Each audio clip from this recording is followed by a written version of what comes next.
My girlfriend drunkenly confessed to my friend she's pregnant by her ex and planned to trap me, so I exposed the proof. Her world collapsed unexpectedly. Here's how it all started. One night, we were at a party thrown by a friend of ours. It wasn't anything too fancy, just your usual hangout with people from school. I was there with my girlfriend, Jessica. We'd been together since high school, about 3 years at this point.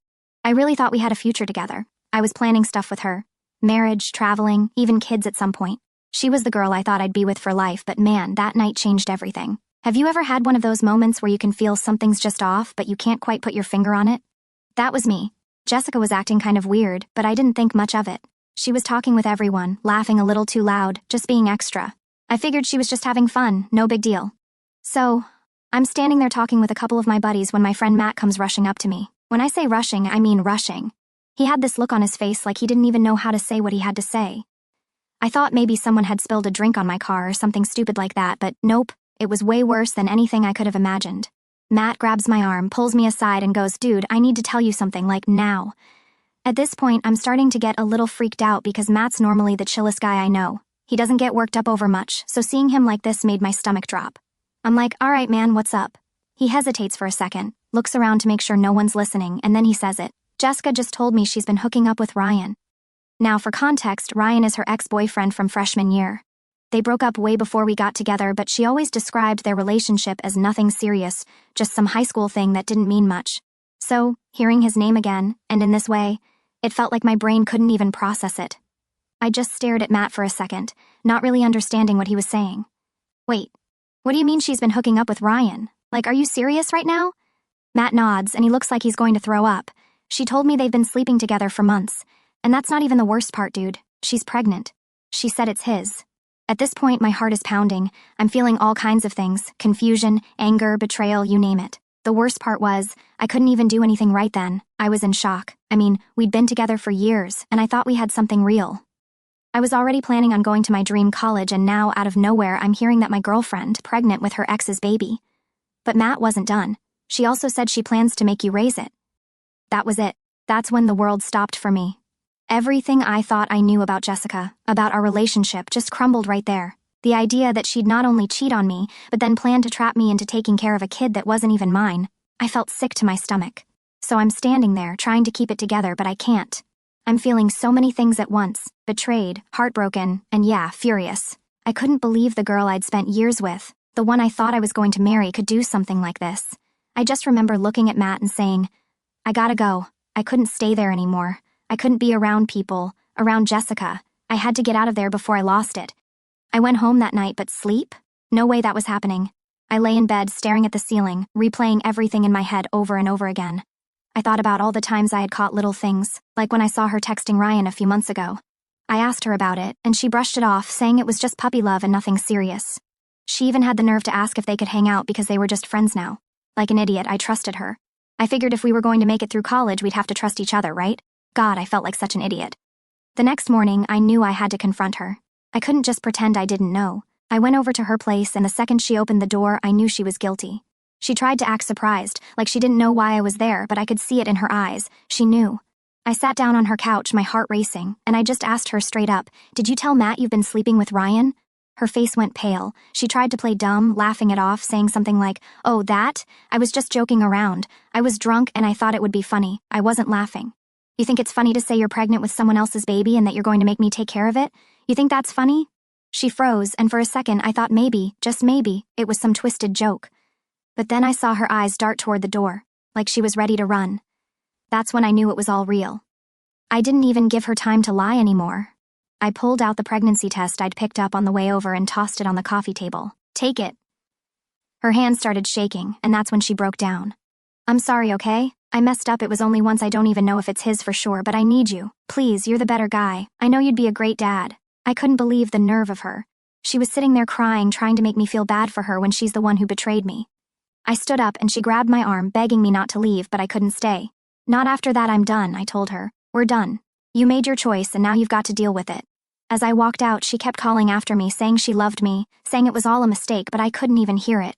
All I could think about was how I'd wasted 3 years of my life with someone who didn't even respect me enough to be honest. That was just the beginning of the nightmare. So after that whole mess with Jessica, things just kept getting worse. I was trying to move on, but she wasn't having it. I thought breaking up with her would mean things were over, but apparently she didn't get the memo.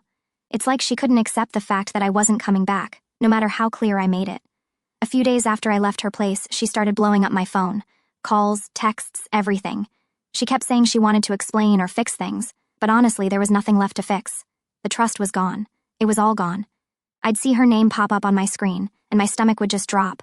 I couldn't even bring myself to answer. I knew it would just be more of her trying to manipulate me into taking her back, or, worse, trying to convince me to raise this kid that wasn't even mine. But the thing is, she didn't stop at just calling me. No, she took things up a notch. One evening, I was chilling at home, trying to distract myself from everything, when my mom called me from downstairs. She sounded annoyed, so I knew something was up. I went down, and there she was, Jessica, standing on my doorstep, crying her eyes out, begging to talk to me. My mom didn't know the full story at this point, so she just looked confused, but I knew exactly what was going on. I walked down the stairs, and Jessica just launched into this whole emotional breakdown, saying how scared and alone she felt, how she made a mistake, and that she needed me. It was a mess. I wasn't ready for it, honestly. I mean, how do you even respond to that when you're the one who got stabbed in the back? But I knew I had to stay strong. I told her straight up that there was nothing left to talk about. We were done, over. I didn't want to be with someone who could do that to me. She started crying harder, of course, trying to guilt-trip me like always. She begged me to just listen, and I figured maybe if I gave her 5 minutes, she'd leave me alone after. Spoiler, that didn't happen. So we went up to my room to talk, and the second she sat on my bed, it was like someone turned on a faucet. She started bawling again, saying how she still loved me and how Ryan didn't mean anything to her. She kept saying it was just one mistake, and that she wanted me to be the one to raise the baby because I'd be such a good dad. I could barely keep my cool at this point. I mean, really? I told her, as calmly as I could, that I wasn't interested in raising her ex's kid no matter what. I wasn't even interested in being with her anymore. She couldn't understand why. She actually asked me why I wouldn't stay with her if the baby was mine, like she was expecting me to just forget the cheating. I just sat there, staring at her, completely stunned that she didn't get it. So I told her again slowly that I wasn't going to be with her, even if the baby turned out to be mine. She tried arguing, saying it was just one time and that she made a mistake, but I wasn't having it. Finally, after what felt like hours of this back and forth, I asked her to leave. She didn't want to go, but I told her there was nothing more to say. We were done. I had to practically push her out the door. She was still crying, still begging for another chance, but I just couldn't take it anymore. I needed her out of my life. But here's the thing. She didn't stop. Over the next few weeks, she kept showing up at my house unannounced, calling me nonstop, texting me about random stuff that had nothing to do with the baby. It was like she was trying to act like we were still together, even though I made it clear that we were over. There was this one time, this was probably the worst of it, where she showed up at my house at like 10 p.m. I was in my room minding my own business when I heard a knock on the door. I figured it was my mom or dad, but when I opened it, there was Jessica, standing there with this weird, desperate look on her face. Before I could say anything, she stepped into my room and tried to kiss me. I pushed her back, completely caught off guard. I couldn't believe she thought that was okay. I told her again, as firmly as I could, that we weren't together and that I didn't want her showing up like this anymore. She got all teary-eyed again, saying she was so sad and that the baby could feel her sadness or some nonsense. She kept trying to use that as an excuse to hang out with me. I had to stand my ground. I told her she needed to leave, and if she kept pulling this, I'd have to block her completely and cut off all contact. That seemed to finally get through to her, at least for a little while. But the worst part was, even though I knew I had to cut her out, it still hurt. Every time I saw her face or heard her voice, it reminded me of everything we were supposed to have. We were supposed to have a future together, and now all I could see was the betrayal. It was like this constant tug-of-war in my head. One part of me still wanted to be with her, the girl I thought I knew, but the other part of me knew that she wasn't that person anymore. Eventually, after what felt like forever, the results of the paternity test came back. I remember the exact moment I got the call. My heart was pounding in my chest as the doctor on the other end of the line confirmed what I already knew deep down: the baby wasn't mine. Relief and sadness hit me at the same time. On one hand, I was glad I wasn't tied to Jessica for the rest of my life, but on the other hand, it was the final nail in the coffin of our relationship. There was no coming back from this, not that there ever was. I thought that would be the end of it, but Jessica, she had other plans. She kept trying to convince me to be the father anyway because, according to her, I was still the better choice. I told her to talk to Ryan since he was the real father, but she admitted that he didn't want anything to do with the baby and wanted her to terminate the pregnancy. I stood my ground. I told her it wasn't my responsibility anymore. She made her choice, and now she had to deal with it, but even then it didn't feel good to say it. Deep down, it hurt knowing that this kid would grow up without a dad, but I wasn't going to let her guilt me into being a part of this mess. It was a weird mix of relief and pain. I wasn't trapped with her, but it still hurt knowing that everything I thought we had was gone for good. After everything that had already happened, I thought things couldn't get any crazier. I really did. I figured once the paternity test came back and proved I wasn't the father, Jessica would get the picture and finally leave me alone. But if there's one thing I've learned, it's that I shouldn't expect anything when it comes to her. So, a few weeks after I got the paternity results, I was starting to get my life back together. I had stopped answering her calls and texts, and she wasn't showing up at my house as much. It felt like things were getting back to normal, or at least as normal as they could be after everything that went down. But then, one night, I was just chilling in my room, trying to focus on my college plans, when my phone buzzed. It was my dad. He never calls this late unless something's up, so I picked up right away. "Hey, what's going on?" I asked, trying to sound casual, but I could hear the tension in his voice. "Did you get a girl pregnant and ditch her?" he asked, and I could tell he was trying to keep calm. My heart sank. I knew immediately this had to be Jessica. There's no way he'd just ask me that out of nowhere. "What are you talking about?" I replied, even though I knew exactly what was going on. "Jess came by the house earlier today," he explained. "She's saying you're the father of her baby and that you've been ignoring her." I couldn't believe it. After everything, she was still trying to pull this crap. She knew I wasn't the father. She knew. But here she was, going behind my back, telling my parents some twisted version of the story. "She's lying," I said, trying to stay calm but feeling my blood start to boil. "I'm not the father. I got a paternity test and it proved it wasn't mine. She cheated on me with her ex, Ryan. He's the one who got her pregnant."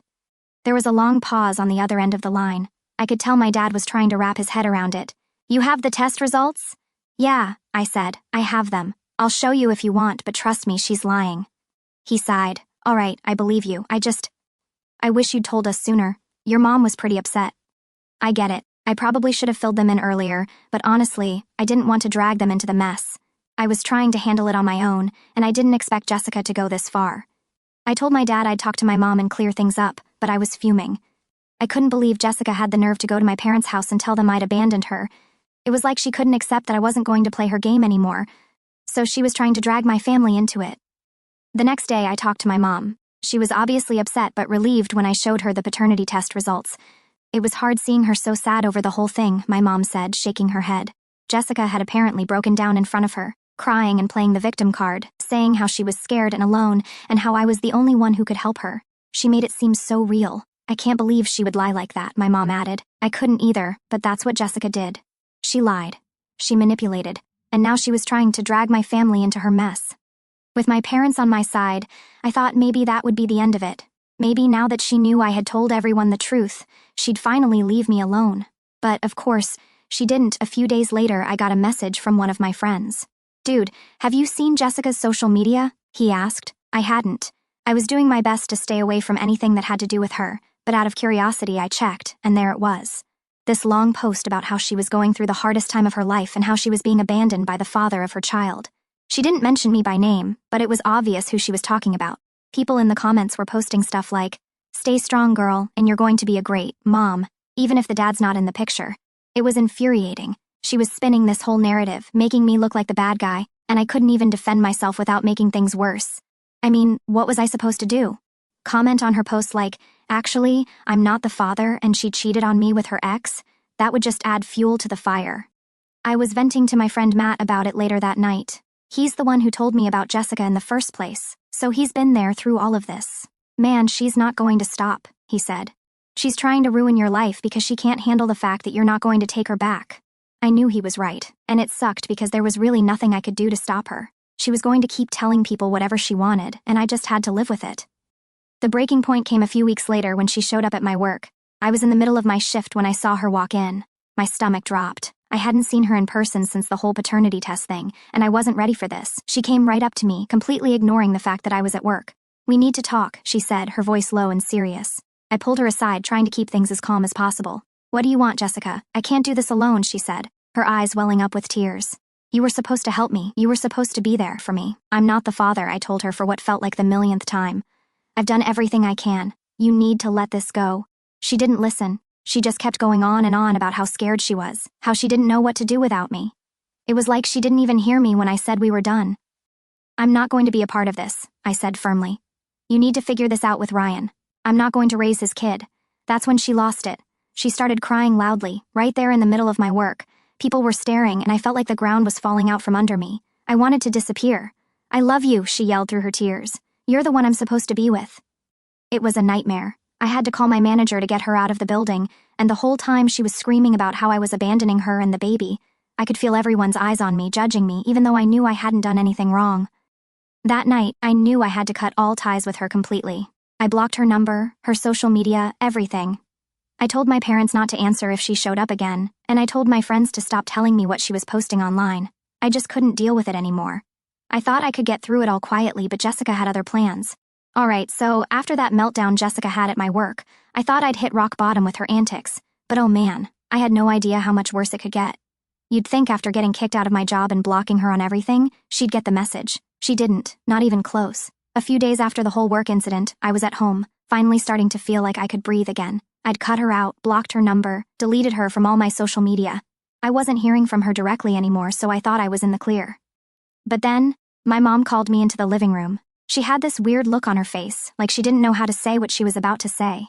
"Your dad and I got something in the mail today," she said, holding out an envelope. I took it and opened it up, and my stomach dropped.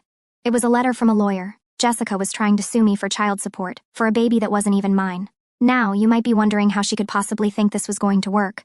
Well, turns out she was claiming that because we had been in a relationship for so long and she was pregnant during that time, I should be responsible for helping her out financially. She was saying that I had acted as a father figure, and that meant I should have to pay. I couldn't believe what I was reading. I was furious. This girl had not only cheated on me and lied about the baby being mine, but now she was trying to drag me into court over it. I immediately called my dad. I knew he'd have some advice, and he was just as angry as I was. "You need to get a lawyer," he said. "Don't let her get away with this. She's just trying to mess with your life." So, that's exactly what I did. I found a lawyer and explained the whole situation. He was pretty confident that the case wouldn't hold up in court, especially since I had the paternity test proving the baby wasn't mine. But still, it was a hassle I didn't need. Just the thought of having to go to court, sit in front of a judge, and deal with Jessica again made me sick to my stomach. A few weeks later, the court date rolled around. I walked into that courtroom feeling nervous as hell. I mean, yeah, I had all the evidence on my side, but still, it was nerve-wracking. Jessica was there, sitting at the other table, looking all smug, like she thought she was about to win something.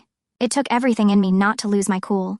The judge started going through the paperwork, and my lawyer presented the paternity test right off the bat. I could see Jessica's face change when he brought it up. She went from looking confident to suddenly shifting in her seat, like she realized she might have messed up. The judge took one look at the results and then asked Jessica's lawyer why they were even here if I wasn't the father. Her lawyer tried to make some excuse about emotional bonds or some nonsense like that, but it wasn't working. The judge wasn't having it. I'll never forget what the judge said next.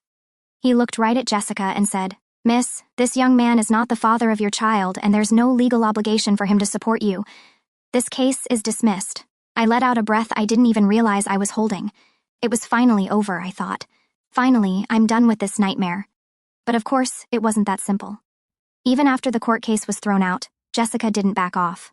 She doubled down on her harassment. She started sending me these weird, guilt-tripping messages from random phone numbers, talking about how she was ruined because of me, how she was struggling to make ends meet, and how her life was falling apart. She made it sound like it was my fault that Ryan didn't want to step up and be a dad, like I was somehow responsible for her entire situation. I didn't respond. I couldn't. What was I supposed to say to that? I wasn't going to let her drag me back into her mess.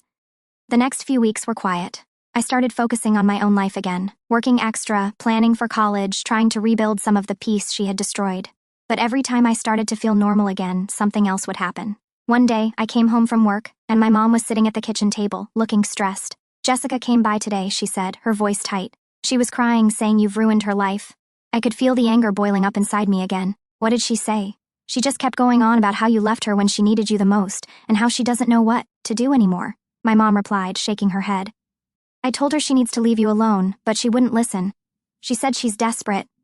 That was it. I couldn't take it anymore. I had to stop this once and for all. I called my lawyer again, explaining what was going on, and he suggested I file for a restraining order. I didn't want to go that far, but at this point, I didn't have a choice. She wasn't going to leave me alone unless I took some serious action. So, I filed for the restraining order. I thought maybe that would scare her enough to finally back off. It was a tough decision, but I couldn't keep living with this constant anxiety, wondering when she was going to show up at my house or my work again. The day of the restraining order hearing came, and Jessica actually had the nerve to show up. She looked like she had been crying, like she was still trying to play the victim. but I wasn't falling for it anymore. I told the judge everything, how she had been harassing me, showing up unannounced, spreading lies about me, and even trying to sue me for child support. The judge didn't take long to make a decision. He granted the restraining order, and Jessica was officially barred from contacting me or coming near me. It was the biggest relief I'd felt in months. I walked out of that courtroom feeling like I could finally breathe again. I wish I could say that was the end of it, but Jessica didn't go down quietly. Even with the restraining order in place, she still tried to send me messages through mutual friends, trying to get sympathy and making it sound like I was the bad guy. But at least now I had something legal on my side. If she kept pushing, I knew I had a way to stop her. It wasn't the closure I wanted, but it was the closest I was going to get. At the end of the day, I had to focus on moving forward with my life. I had dreams, goals, and a future ahead of me that didn't involve her. For the first time in what felt like forever, I was free. So after getting the restraining order, I thought things were finally calming down. For the first time in months, I could actually focus on my life and not constantly worry about Jessica popping up out of nowhere. The whole ordeal had left me pretty messed up mentally, but I was determined to move on and put all that behind me. I figured I'd done everything I could to keep her out of my life, and that was it. Turns out I was wrong. Even with the restraining order in place, Jessica wasn't done trying to make things difficult for me. She didn't try to contact me directly anymore, thankfully, but she started using a different tactic that I didn't see coming. It all started when my cousin Jake called me one afternoon. He sounded weirdly hesitant, which was strange because Jake's usually the kind of guy who just says whatever's on his mind. He goes, "Hey man, I don't know how to tell you this, but Jessica's been talking to people." I was like, "What do you mean talking to people?" I knew he wasn't talking about normal conversations, so I already had that sinking feeling in my gut. "She's been telling everyone in the group that you're the reason her life is ruined," he continued. "She's making it sound like you abandoned her and the baby, and people are starting to believe her." That hit me like a truck. I couldn't believe it. Even after the restraining order and everything that happened in court, she was still out there spreading lies. And now she was using my friends to try and make me look like the bad guy. I was furious, like I couldn't even speak, for a minute because I was so angry. "Who's she been talking to?" I finally asked. Jake listed off a few names of people we both knew, people who'd known us back when Jessica and I were still together. Most of them hadn't reached out to me, so I didn't even know this was happening. Apparently, she was making up stories about how I'd left her when she needed me the most and how she was alone, struggling to raise the baby. She conveniently left out the part where the baby wasn't mine and how she cheated on me. I couldn't let this slide. I wasn't about to just sit there while she tried to turn my friends against me. I started calling people one by one, explaining the real story. Most of them believed me, especially after I mentioned the paternity test and the restraining order. But a couple of them were already pretty far gone, too deep in Jessica's web of lies. I got messages like, "Dude, she's really struggling and you just left her. That's harsh," or "I don't know, man, maybe you could have helped her out more." It was like, no matter how much I explained, some people just couldn't understand the whole picture. They saw Jessica as this poor, helpless girl who got left behind, and no matter what I said, they couldn't let go of that image. But the worst part? There were a few people who outright told me they didn't want to hang out with me anymore. These were people I'd known for years, and suddenly, because of Jessica's lies, they were distancing themselves from me. It was like I was losing friends left and right, and there wasn't much I could do about it. It was frustrating, to say the least. I tried not to let it get to me, but after a while, it started to wear me down. I couldn't believe how one person could cause so much damage to my life, even after I thought I was free from her. But despite all that, I wasn't about to let her win. I decided to keep my circle small and focus on the people who actually believed me and supported me. Jake was a huge help during this time, always backing me up and calling people out on their crap when they tried to defend Jessica. He had my back when I needed it the most, and honestly, without him, I don't know if I would have gotten through all of this as easily as I did. Still, things weren't perfect. The rumors kept floating around, and I had to hear from random people about the things Jessica was saying, but I kept my distance and focused on myself. I started preparing for college again, picking up extra shifts to save up some money. I was determined to move on with my life and not let Jessica or her lies hold me back any longer. Then, one day, I got a call from Ryan. Yeah, that Ryan. Jessica's ex and the actual father of her baby. We hadn't spoken since everything went down, so I was surprised to hear from him. I answered the phone, half expecting him to start some drama, but he sounded defeated. "Hey man," he said, his voice low, I wanted to apologize. Now that threw me off. Apologize, Ryan? This was the guy who had been hooking up with my girlfriend behind my back, and now he wanted to say sorry. "For what?" I asked, still not sure what was going on. "For everything," he said. "I didn't know she was going to pull all this on you. She's been telling everyone that I bailed on her too, and I guess I just realized how messed up the whole situation is."